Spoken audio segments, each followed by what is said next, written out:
Bitirilmiş hayalların üzerine yıkılırım ama beni tutabilen yoktu. Yollarımda qandal, ben azad insanım. Tanrı ile birleşirəm, göylere hiss salan.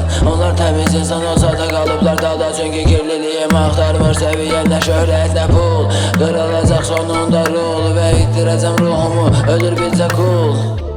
Gözlerinde kederim var, ederek belki günlerimi intihar düzenmedim. Bütün sebepler mendedir, aktarırıq çare yoktur inan hemdemiyim. Baktıkça oğlanır gözlerim hem sen de menle bir yere gelsen, onda bir yere gelsek, orada bir yere gelsek, orada menle elbet, orada senle elbet. Duyulmasın sözlerim, duyulmasın sevgi istemirdinse onda bəs ne?